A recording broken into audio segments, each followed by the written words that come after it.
Монгол хэлний дулаалга халаалт агаар сэлгэл гэсэн багц идэг. Тэгэхээр уламжлал маань инновацтай нэгдэж гин гэсэн үг л тийм. Монгол хүн бол одоо хичнээн 100 жилээр бол Монгол гэртээ амьдарч ирсэн.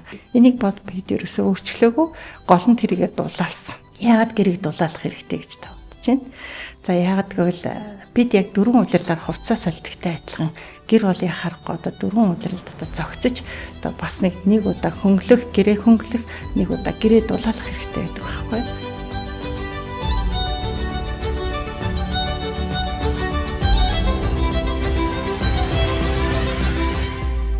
Үзэгчтэй нэгдсэн үндэсний байгууллагын хүүхдийн сангаас та бүхэнд хүргэдэг подкастын маань ээлж дугаар эхэлж байна. Энэ удаагийн дугаарт нэгдсэн үндэсний байгууллагын хүүхдийн сангийн хөтөлбөрийн ахлах мэргэжилтэн хатагтай алтан цэцэг оролцож байна. Өдрийн мэнд хүргэе танд. Өдрийн мэнд хүргэе. Подкастын эхэнд бид зочдоосоо тухайн хүний хүүгэднээс өмнөх туршлага, ер нь та юу хийж исэн хүн бэ? Та хэн бэ гэдэг асуултыг тавьдаг. Тэгээд уламжлалт ёсны асуултыг хийсэн танд тавь. Та хэн бэ гэхээр хүмүүс ихлэ нэрээ хэлдэг тий. Тэгэхээр би бол Алтай. За нүүби хүүхдийн сандаа намайг Алтай гэж илүү хэлдэг. Хүүхд нас маань Улаанбаатар хотод өнгөрсөн. Улаанбаатар хотод насаараа амьдарч байгаа. Амьдралдаа бол мэргэжлээ 3 удаа солио гэдэг шиг одоо яг л тийм байдлаар бол би сурч бас боловсрч за ажиллаж явсан байдгийг. Анх бол 10 жилийн сургуулаа төгсөөд Оросын холбооны улсад одоогийн Оросын холбооны улс тухайн үеийн зөвлөлт холбоот улсад багшийн дэд сургууль суралцаад түүх сурганы мэргэжилтэй болоод хүүхэд залуучуудтай ажиллах одоо ийм мэргэжилтэн болж ирсэн боловч яг арчлалын одоо шуурга арчлалын одоо эд одоо энэ өөрчлөлтийн үед бол мэргэжлээ солих шаардлагатай болоод англи хэлний багш болж ирсэн тий. За тэгээ 2 гаруй жилээр англи хэлний багшаар ажиллаж байгаа дараа нь Австрали улсад бизнесийн удирдлагын мэргэжлэр магистр хамгаалаад хувийн хвшилд ажилтнаа байх гэж бодсон боловч дахиад одоо ингээд их сургууль руугаа буцаад орсон Монгол улсын их сургуульд ажиллаж исэн. За харин сүүлийн жилүүдэд сүүлийн 10 жилд бол би яг байгаль орчны чиглэлээр ажиллаж байна. Яг энэ асуулттай үргэлжлүүлээ та тэгэхээр одоо нэгдсэн үндэсний байгууллагын хүүхдийн санд уур амьсгалын өөрчлөлтөө одоо багт хөтөлбөр хариуцсан багт ажиллаж байгаа шүү дээ. Тэгэхээр танай баг яг юу гэдэг гэсэн үг вэ? За тэгэхээр ерөөсөө бидний амьдрах орчин бол ерөөсөө энэ байгаль дэлхий чинь шүү дээ тий. За энэтэй холбоотой би нэг сони юм ярих гэж бодож байна. Манай зээ охин зун гадаа хүүхдийн талбайд амьдарч байхдаа 2 3 одоо эмэгтэйчүүд сандал дээр суугаад тамхи татчихыг харсан. За тэгээ манай хүүхэд юу гэж хэлсэн бэ гэхээр эмээ та очиж хэлээч болохгүйгээ хэлээч гэж намайг хэлсэн. Тэгээ би хэлээгүй л дээ. Тэгээд минийх очиод хэлэх юм хоёлаа хамтчих гэсэн чинь очиод хэлж чадахгүй байх нь манай өх та яадаг тамхиа битгий татаач гинэ гэдгсэн чинь охин маань гинтхэн зориг ороод энэ ихтэлхий та нарт ууралж штэ гэж хэлсэн байхгүй. Тэгэхээр бид юу хийдэг вэ гэвэл яг хүүхдийг багаас нь ийм уур амьсгалын өөрчлөлт, байгаль орчны талаарх мэдлэгтэй, ойлголттой, оролцоотой бас үүний төлөө тэмцдэг. За үүний төлөө юм хийдэг ийм хүмүүс болохын төлөө ажиллаж байгаа тий. За тэгэхээр ч одоо юу их вэ гэхээр мэдээж хүүхдүүдийн дунд асар их олон үйл ажиллагаа явуулж байна. Үүний нэг нь бол Yes for Green гэдэг одоо ийм санаачлага байдаг. Ягаад би нэг тодтогмоор байна гэвэл энэ бол яг хүүхдүүдийн байгаль дэлтэй бизнес стартапыг дэмжсэн ийм одоо санаачлага байсан юм байна л да. Тэгээд энэ дээр бол нөгөө тухайлбал Өмнөгов аймгийн нэг хүүхэд маань одоо говийн усан үзэм гэдэг төсөл хэрэгжүүлээд усан үзэм ургуулж байна. За дараагийн нэг хүүхэд маань болохоор комик бук хийж байна. Одоо Монгол оронд ховорцсон амьтдаар юм комик бук хийж байгаа. Од тайх гэдэг нэртэй. Аюу хөрхэн комик бук эхлээд одоо энийг зах зээлд гаргах одоо энэ ажлаа бол эхлүүлээ явж байгаа гэх мэт ийм ажлууд байж байна тий. За нөгөө нэг юм нь бол яа харахгүй технологийн байгаль орчин маань өөрөө өөрчлөгдөж байгаа. Уур амьсгал өөрчлөгдөж байгаа. За бохирдол бас нэмэгдэж байгаатай холбоотой энэ технологийн шинжилгэүүдийг нэвтрүүлдэг. Та бүхэн магадгүй сонсон байж магадгүй Монгол хэлний дулаалга халаалт агаар сэлгэл гэсэн багц идэг. Тэгэхээр уламжлал маань инновацтай нэгдэж гин гэсэн үг л тий. Монгол хүн бол одоо хичнээн 100 жилээр бол Монгол гэртээ амьдарч ирсэн. 28 м квадрат, 30 50 м квадрат талбайтай юм буурмхий хэлбэртэй энэ Монгол гэрээ нүүдлэхэд амархан зөөхөд амархан одоо энэ гэртээ амьдарч ирсэн. Энийг бод бид ерөөсөө өөрчлөөгүй, гол нь тэрийгэ дулаалсан. Яагаад гэрийг дулаалах хэрэгтэй гэж тавьж байна. За яагаад гэвэл бид яг 4 удирлаар хувцас солидогтой адилхан гэр бол яхахгүй одоо 4 удиралд одоо зогцож одоо бас нэг удаа хөнгөлөх, гэрээ хөнгөлөх, нэг удаа гэрээ дулаалах хэрэгтэй байдаг байхгүй. За хавар бид нэр гэрээ хөнгөлөх буюу одоо гэрийн бүрээс те энэ зүйлүүдээ авч хураадаг бол намар дулаалах хэрэгтэй. Бид яг л одоо үйл болонгууд л толгооноос хөл хүртэл өөрөө хувц өмсдөг шүү дээ. Малгайгаа өмснө, ороолтоо орооно, бэлигээ өмснө тий. За бас гадуур хувцас өмснө. Яаж ч хүтэрсэн байсан бид хувцаа одоо ингэ дулаалахгүйгээр ер нь дулаан байхын аргагүйтэй адилхан гэрийг дулаалахгүйгээр дулаан байна гэж байхгүй. За ингээ гэрийг сайхан дулаалаад ирэхээр биднэрт бас нэг мэдрэмж төрдөг юу гэхээр хит халуун болдог тий. Хит одоо бөхчин байх ч юм агаар муутай байх хэрэг ийм байдлаар ажиглагдаг учраас нэг агаар сэлгэлдэгтэй юм ийг хийж байгаа юм л да. Тэгэхээр өвлийн улирал нөгөө гаднаас агаар орж ирэхээр чинь энэ агаар маань бохирдолтой агаар орж ирэх гэдэг учраас тэр агаарын фильтртэй агарыг ингээ шүүдэг фильтртэй зүйлийг хаалганд нь тогтоогоод тэгээд яндангийнх нь оронд болохоор нөгөө агаар сордог юм нийлхий хийж өгч байгаа. За ингэснээр нөгөө хүчил төрөгч бол байнга одоо гэр дотор сэлгэж гин гэсэн үг юм байна. Тэр нь хүчил төрөгчийг гэрт бий болгоно гэж байхгүй ш гадаа л хүчил төрөгч гэдэг. Хичнээн агаар бохирдолтой ч гэсэн бид нэр яах ёстой вэ гэхээр гадаа агаарт амьсгалах ёстой байдаг. Энэ агаарыг оруулж ирэх ёстой байдаг. Цонхоо онгойлгох хэрэгтэй байдаг. Тийм учраас агаар сэлгэлт хэрэгтэй байдаг. За ингээд битүү одоо битүүмжлэл айгу сайтай одоо ийм сайхан гэртэй болчлоо гэхээр дараагийн нэг асуудал яг ийм орчинд бид нэр өнөөдөр гал төлөх үү? Галаа одоо нүрсээ төлөх үү те аль эсвэл одоо мод төлээд ах уу энэ маань өөрөө бас нэг эрсдлийг дагуулдаг те битүү орчинд бол нэг угаардаг ч юм уу за одоо илүү их одоо ийм агаар бохирдуулагч бодисод байх ийм одоо нөхцөл бүрдээд байгаа юм л да. Тийм учраас бид нэр энийг солиод ийм жижиг ийм төмбчиг шүүгээ гэж ярьдаг те шүүгний гурван талд нь энгийн халаагуурыг өлгөж өгсөн байж байгаа. Яагаад ийм гурван ширхэг халаагуурыг ингээд шүүгэнд ингээд өлгөж ийн вэхээр гэр өөрөө бүрэнхий болохоор нөгөө халаагаар маань одоо гурван тишэг ингээд тарнаа. Тэгээд бас арай юм дулаах үйлрэлд болохоор бид нэр айл нэг халаагуурыг бас ингээд унтраачж болох байхгүй юу. Ийм одоо шийдлийг бол хэрэгжүүлээд эхэлсэн. Өнөөдөр энэ маань 5000 гаруй айл ингээд хүрээд хэрэглээ явж байгаа.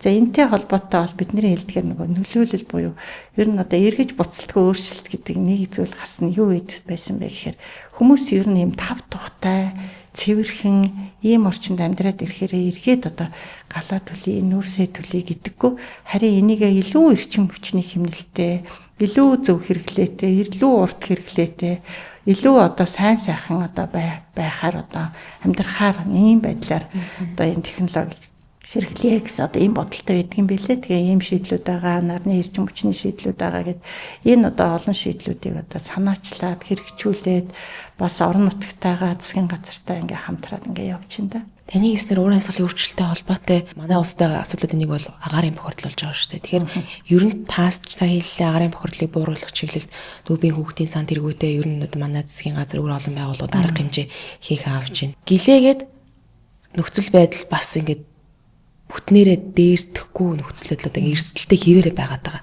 Тэр үүнийг бууруулахад бид юу хийж чадах юм бэ? Энэ агаарын бохирдол чинь энэ гэр хорооллоос энэ гэрт амьдардаг хүмүүс нүүрс төлөөл одоо бий болгоод байгаа юм шигээр ингэж одоо ярьдгийм байна. Тэгэхээр энэ агаарын бохирдол гэдэг чинь хүн бүхний л одоо хийж байгаа одоо үйл ажиллагаанаас болоод л агаар бохирдож байгаа шүү дээ. Өнөөдөр гэрт амьдардаг айлууд яг ойрхон хашаанд амьдраад яг гэр дотроо тэр нүүрсийг түлээд те энэ нүүрс нь яг халаалтын үйлрэлд 2-3 тонн нүүрсийг ингээд шатаагаад бохирдлыг их үүсгээд байгаа нь үнэн. Тэд нар бол энэ агаарын бохирдлын 50%-ийг 50-аас дээш ч хувийг одоо эзэлж байгаа нь үнэн тий. За тэгвэл байранд амьдарч байгаа бид нэр ямар ч буруугүй мөгөлөөгүй. Яг тэгвэл бид нар дулаан хэрэглэж байгаа. Тэ энэ дулааны ч мөн нүүр шатаагаад л одоо биднэрт авчирч байгаа. Харин бид нэр энэ дулааныг хэрэглэснийхаа л харин ч их бага мөнгөлж байгаа байхгүй юу. Өвлийн үйлрэлд чинь энэ өрх хайлууд маань сарда 260 гаруй мянга. Тэрнээс ч их 350 мянган төгрөгөөр нүүрс аваад хэрэглээд ингэж байна. Тэгэд арай цэвэрхэн цахилгаан одоо халаагур хэрэглэе гэхээр мөн одоо цахилгааны төлбөр өндөр учраас энээс илүү гарч байгаа. А тэгвэл 3 өрөө байранд амьдарч байгаа айлын дулаан, халаал, цахилгаан, сөөхөн мөнгө нийлээд бараг 260 хүрэхгүй шүү дээ. За хуучны орон сууцнд амьдарч байгаа бол 150-60 мянга. За тэрнээс ч бага. За шинэ орон сууцнд шинэ хороолд амьдарч байгаа бол 260 мянга. Тэгсэн мөртлөө энд би бүр халуун усаа хүртэл авч байгаа байхгүй. За тэгээд энэ бүхний чинь хаанаас бид нэр одоо авчийн нөхөр дулаан цахилгааны станцууд маань бидэнд хүргэж байгаа энэ ч гэсэн өөрсдүүлж байгаа энэ ч гэсэн агаарын бохирдлын нэмэр оруулж байгаа. За дээр нэмээд бид өглөө болгон машин унжийн, автобус унжийн, том машин унжийн. За энийг хэрэгжилж байгаа бензинийг бодохоор одоо 100 км явхад 20-с дээш одоо литрийн бензин хэрэгжилж байгаа одоо машинууд зөндөө унж байгаа штэ. Тэгвэл энэ автозам дээр байх одоо энэ агаарын бохирдол энэ автомашинаас гарч байгаа агаарын бохирдол чинь өөрөө 20 гаруй багхгүй. Тэгэхээр энэ агаарын бохирдлыг бол айл өрх гэхээс илүүтэй хүн бүхэн энд чинь өөрсдөө хувь нэмрээ оруулаад агаарыг бохирдуулчаад тэгсэн мөртлөө өөрсдөө буруугүй юм шиг ямар нэг юм одоо нэхэд одоо шаардаад байхнаас зөв одоо асуудлыг харж байгаа гэж би харахгүй байгаа. Тэгэхээр энд хийж байгаа арга хэмжээ бол олон янз байна. Гэхдээ хувь хүн би өөрөө юу хийж байгаа вэ гэж бас бодох хэрэгтэй юм шиг байна. Манай улсыг нэг ялангуяа сүүлийн жилүүдэд уур амьсгалын өөрчлөлтөд ихээхэн өртөж байгаа гэж үздэг. За тэгвэл энэ уур амьсгалын өөрчлөлт хүүхдүүдэд хэрхэн нөлөөлж байгаа юм? За нөгөө уур амьсгалын өөрчлөлтгээл ярихаар бид нэр ингээ хүлэмжийн тухай ярьдаг. Тэгээ над нэлээ олон дата бол энд байж нь л да. Тэрнээс зүгээр нөгөө хамгийн одоо нэг энгийн дата хэлэхэд яг Монгол улсын нөгөө агаарын дундаж хэмжээ 1940-оос 40 оноос хойш 80 гаруй жилийн хугацаанд чинь бол 2.5 хэмээр одоо өссөн гэж байгаа. За ингээ 2.5 хэмэхээр чинь за яах вэ 25 градусээс 28 градус улс юм. Хүмүүс ингээ ойлгоод байгаа юм л да. Гэтэл нөгөө энэний цаан чинь бол нөгөө нэг ер нь ингээд дулаар л болохоор юу болдог вэ гэхээр хамгийн түрүүн бид нэр энэ байгаль дэлхийн маань өөрөө яаж өөрчлөгдөж байгааг гэдгийг харах хэрэгтэй байгаа л да. Бид нэр одоо алтай таван бүгд гэж байнга хэлж байгаа шүү дээ тий. За тэгтэл энэ мөнх цас оргилч уулан тэр чинь ямар сайхан оргил вэ? Одоо энэ утгагүй алга болно шүү дээ тийм үү? За одоо энэ бол бидний экосистемээс авдаг хамгийн их таалагдж одоо хамгийн их одоо юу гэдгийг одоо баярлаж бахархаж амардаг одоо бас нэг үйлчлэг шүү дээ. Өнгөө авч байгаа үйлчлэг аахгүй юу? За тэгээ энэ маань одоо хүүхдүүдэд маань үлдэх нүү гэдэг нэг асуудал байж чинь. За ийм асуудал зөндөө. Дараа нь бас бидэнд айгүй ойрхон тусч байгаа юм бол бидний хоол хүнс байгаад. Хамгийн ойрхон жишээг одоо аваад үзье л да тий. Хит халтын улмаас хит халт гэдэг маань одоо 30-40 градус ингээд халаад ирэхээр за мэдээж нөгөө газарт чиг унлаа гэхэд энэ маань шингээхээсээ илүүтэй одоо бороо хур орлоо гэхэд шингээхээсээ илүүтэй буцаад ууршдаг. Нөгөө тогтохгүй байгаа байхгүй.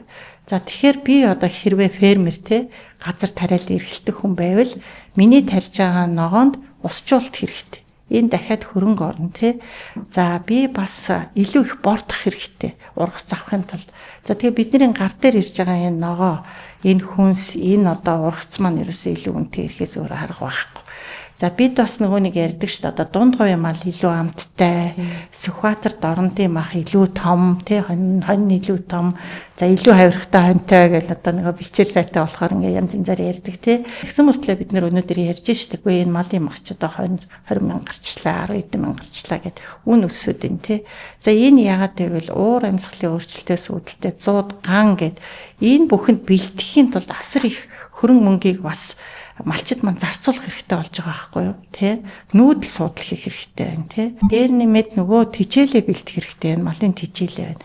За ургамлын төрөл өөр болчихж байгаа хөрсөнд одоо ургаж байгаа энэ газар шаранд ургаж байгаа.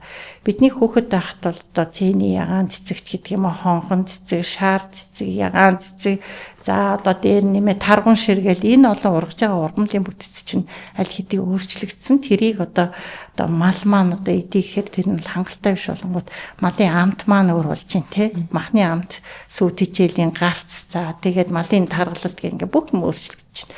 Энэ хэрээр хүн амжиргаагаа авч явъягүй л мал махны үн одоо өсөхөөс өөр арга байхгүй. Тэгэхээр ширээн дээр тавьж байгаа одоо юм маань ингээ өсөд ах маань эргээд хүүхдийн маань нөгөө нэг эрүүл сарвал байх те хэрэгцээтэй одоо бүхэл амин димээ одоо хоол тижээлээр авах гэдэг энэ бүх юм нөлөөлөд байгаа байхгүй. За дараагийн нэг хамгийн энгийн жишээг одоо бас хэлье гэж бодод байна л да. Одоо нөгөө нэг 4-6 сарын хооронд та нар ойроо битгий яваарэ. Хачиг их гардаг шүү. Малгайгаа дандаа өмсөөрэй гэд бидний үед бол тийм байгаагүй байхгүй.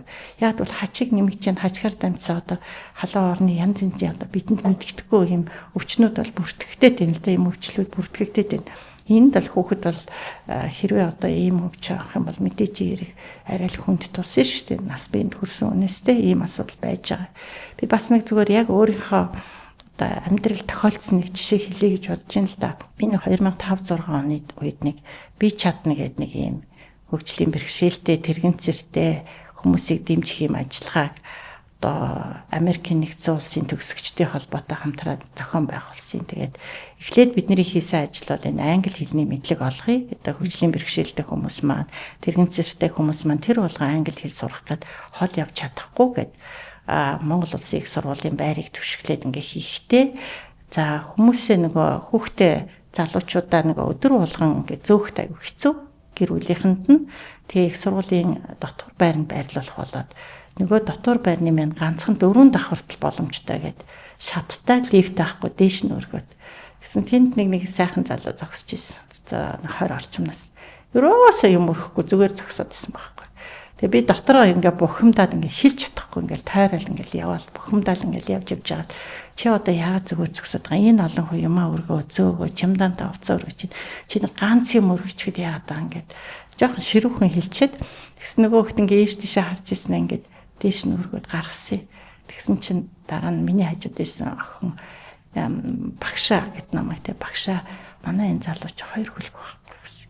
Тийм тэгээд хөлөөд хариулсан байхгүй гэж хэлээ. Тэгээ би бүр айгүй палхийг яана тийм үү. Би юусоо тэгж бодоагүй яагаад юм болсон юм болоо гэсэн чинь хүүхэд насанд нь одоо 4-5 дахь ангид байхад нь цавханд 100 болсон юм билээ.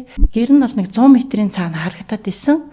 Тэгээд хэдийгээр тэр гэрээ хараад ингээ хормоор байсан боловч энэ цасан шуурга одоо тийм энэ одоо нөгөө зуд одоо энэ байдлаас болоод нөгөө гэртээ хүрч чадахгүй эсрэг хоёр хөл нөлтөд тэгээд тайруулсан бэл. Тэгээ энэ бол ерөөсөө гамшиг штэ ерөөс хүүхдэд одоо хамгийн одоо ойрхон одоо тохиолдож магадгүй одоо ийм эрсдэл юм бол нэг юм байдаг тий. За тэгээ 2000 оны үед бол манай одоо хамаатнуудаас малаа алдчихээ захнаас бол нүүж орж ирж исэн. Хэдэн жил дараалаад энэ нийслэл Улаанбаатар хотын янз янзын хашаануудыг дамжин одоо ингэж амьдарч исэн. Хөлөө олох гэж удсан тий, ажил олохгүй удсан. За хашаа авч чадахгүй удсан. Тийм учраас ингэж дамжиж одоо ингэж амьдарч исэн. Тэгэхээр энэ бол одоо нүүдэл тий, ажил ололт, сэтгэл зүйн асуудал, эрүүл мэндээрээ хохирох асуудал, өвчлөлийн асуудал, хоол тэжээлийн асуудал энэ бүхэн чинь одоо хүүхэд залуучуудад хамгийн их нөлөөлж байна. Эмэгтэйчүүдэд нөлөөлж байна. Яагаад би эмэгтэйчүүдэд нөлөөлж байна гэж хэлэх гээд байна гэвэл ер нь хоол тэжээл одоо гэр орноо хоолтой байх гэдэг юмд эмэгтэйчүүд хамгийн их санаа зовдөг. Тэгэнгүүт ингээ малаа алдаад ирэхээр чинь мэдээч хэрэг тэр гэрийг тэжээх гэдэг асуудал толгой дээр ирэнгүүт эмэгтэйчүүд хамгийн их ажиллах гэж зүтгэхийн хажуугаар хамгийн их санаа зовж тэ стресстэй. Тэгвэл манай ус ер нь нуур амьсгалын өөрчлөлтийг сааруулах, насан зохицохын шиг л арга хэмжээ авч чадж байгаа гэж та бодож байгаа юу? Та мэрэгжлийн зүгээс юу гэж харж байгаа юм? Улс орон бүхэн л одоо Парис хэлцээрийн тухай ярьж байна. Бүгдээрээ ингээ үндэсний тодорхойлсон хувь нэмэр гэдэг одоо баримт бичгтэй байна. Тэ ихэнх орнууд энэ чинь 195 орн нэгдсэн одоо ийм хэлцээр шүү дээ Парисын хэлцээр маань. Монгол улс бол сая одоо энэ үндэсний тодорхойлсон хувь нэмэр 3 гэдгээ одоо боловсруулаад засгийн газраараа батлагдчихлаа шүү дээ. За тэгэхээр ингээд авч байгаа арга хэмжээ маань байгаа боловч яг одоо амьдрал дээр яг хүний амьдралд яг өнөөдөр би надад тулаад ирвэл одоо юу хийх вэ гэдэг тэр мэдлэг дадал те энэ одоо чадвар энэ бүхэн дээр яг хүрээд ирэхээр бас ингэ учир дутагдaltaй юм шиг санагддаг байхгүй. Жишээлбэл би одоо ингээд үер болоход ямар арга хэмжээ авах вэ гэдгийг бас нэг бол мэдэхгүй байна. Үер болохоос өмнө нүүлгэн шилжүүлэлт хийж бас болно шүү дээ. Бид нар ч бас цагуур бас энэ прогноз хийж штэ тий. Гэтэ одоо энийг бас цаг хугацаанд авч чадахгүй юм тий. Тухайн айл бас нөгөө мэдлэг ойлголт за магадгүй амжиргаатайгаа ч холбоотой үүнээсээ үүдэлтэй үер яман дээрээ байгаад л байж чинь тийм байгааз. Бид бол нөгөө уламжлалаа бас нэг жоохон уламжлалт мэдлэгээ жоохон мартаад байгаа. Энэ уламжлалт мэдлэг чинь бидэнд өвөл ямар байхыг, хавар юу болохыг 100 гантай гангүй байхыг бас хэлдэг байхгүй. Хэрвээ энэ уламжлалт мэдлэг маань өөрөө энэ инновац технологитойгоо хослох юм бол магадгүй бид нэр илүү амжилтанд хүрэх байхаа л гэж боддог шүү дээ. За ингээд подкастын төгсгөлд та өөрийнхөө туршлага дээр үндэслээд хүүхэд залуучуудад хандаж юу гэж хэлмээр байна вэ? Энэ яриаг эхлэхдээ бас мэрэгчлээ 3 сальсан гэж хэлж ирсэн шүү дээ, тий. За тэгэхээр энэ бол нөгөө нэг боломжийг битгийг алдаарай тий боломж өөр нь бол яг далаа шиг их байдаг шүү дээ гэж бас хэлмээр санагдаад идэгин тий тэгээ эзэн хичээл нөгөө заяа хичнэ гэж өгдөг. Тэгэхээр яг ингэж бодоо явж байхад биелэхгүй юм гэж байхгүй гэд төгсөгчдөд хандаж хэлсэн одоо их алдартай юм үг байдаг шүү дээ. Та сарыг онлон харваарай. Онохгүй ч гэсэн оддын дунд үлднэ гэж юм үг байдаг тий. За энэ юу гэсэн үг вэ гэхээр айгүй тийм том одоо юм мөрөөдөлтөө за том зоригтой алсын хараатай амьдрах бол бас та бас маш их юмд хүрнэ тий. Магадгүй өнөөдөр та хожиж болно, хожигдож болно. Яг хүссэн тэр сарандаа очихгүй байж болно. Гэхдээ та өөрийгөө маш их урагшлуулсан их мундаг болсон байдгийн шүү л гэж хүүхэд залуучуудтай хэлмээр. Өөрийнхөө цагийг зарцуулан подкастт оролцсон танд их баярлалаа. За намайг бас урьж оролцуулсанд их баярлалаа. Таны ажилд амжилт хүсье.